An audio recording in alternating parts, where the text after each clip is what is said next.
All right, today is October 11th, 2017. My name is Jonathan Fallett.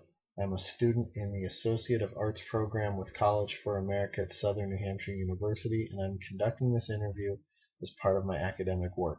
This recorded interview will be submitted to College for America so that my work as an interviewer can be evaluated. This recording will be used solely for this purpose. Do you have any questions? Nope. Do you give your consent to be interviewed and recorded? Yes. All right. If you can go ahead and state I and your name. All right. I, Trisha Harris, give my informed consent to participate in this interview to be recorded and used as part of the student's academic evaluation. All right. Thank you. And if you can go ahead and bring up the time when you had a conflict with another person. So, back in 2009, I was co-manager of Journey's Kits, and my store manager was a year younger than me. I was 19, he was 18. Um, my brother had become sick. He had appendicitis. After a few days of thinking he had the flu and everyone was concerned, I had been telling my parents it's not the flu, it's not the flu. Turns out it was appendicitis. The appendix had actually ruptured and he was really sick. I had tried talking to the store manager because my brother quite possibly could have died and wanted to go back home to see my brother. Sure, sure. Um,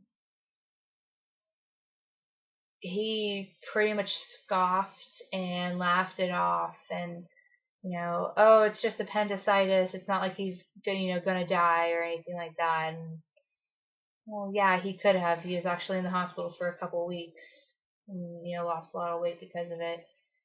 And eventually he finally, after lots of complaining, agreed to switch shifts. I didn't get time off, but he agreed to switch shifts so that way I could work a morning shift, go up to Erie, visit him, you know leave the next morning so that way I could work the next day's night shift.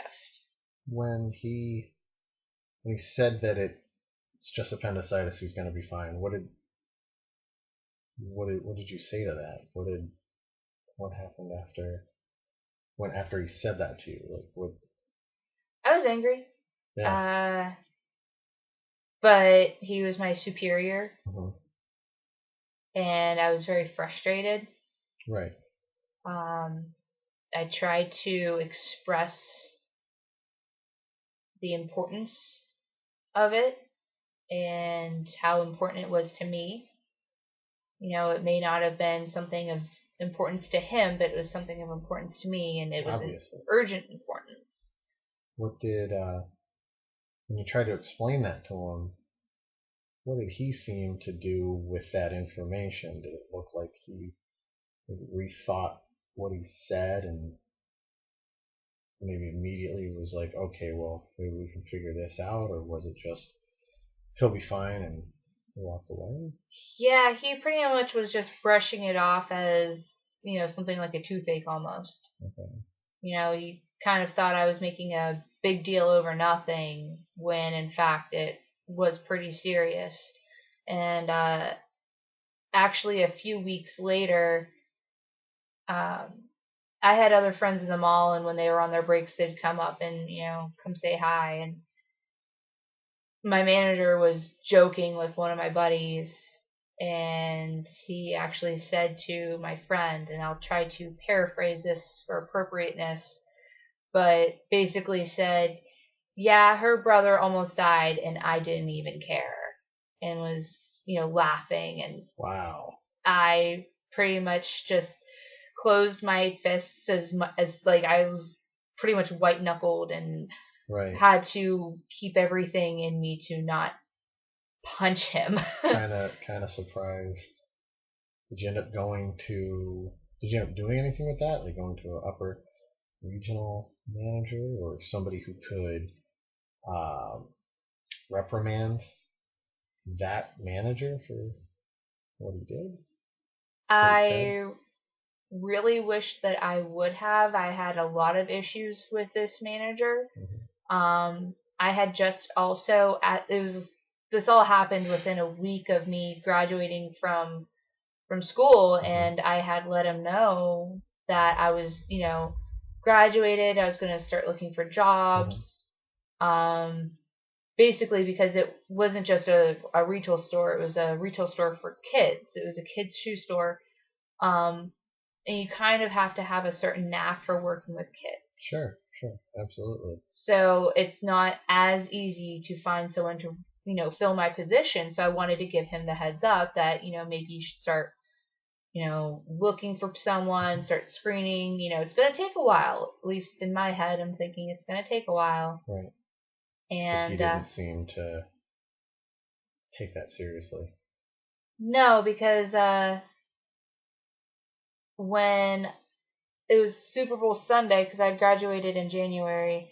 Super Bowl Sunday, it was like February 2nd or something. He had asked me to switch shifts with him, and I was just like, hey, I'm sorry, I can't. I have a job interview tomorrow. It's my first job interview. He goes, oh, okay, well, in that case, today's your last day. Okay. So with all this happening with my brother and everything, within like 2 weeks. So he's just not a... He ended up being fired from the job. Well, that's good. All right, so everybody wins in the end. Yeah, I karma kind of made me feel a little bit better. Okay. And our district manager, I ended up seeing him walking in the mall the one day, and I really enthusiastically yelled, "Hi, Bob!" And he just kind of was like, "Oh," because he was pretty embarrassed of having Chad as a manager. So it sounds like everything worked out in the end. You don't work there anymore, which is awesome, and neither does he, because he was apparently unfit for the... Yeah, and thankfully I ended up being hired at the job I had an interview for the next day, too. There we go. So everything worked out. Yeah. Fantastic. All right. Well, thank you very much. You're welcome.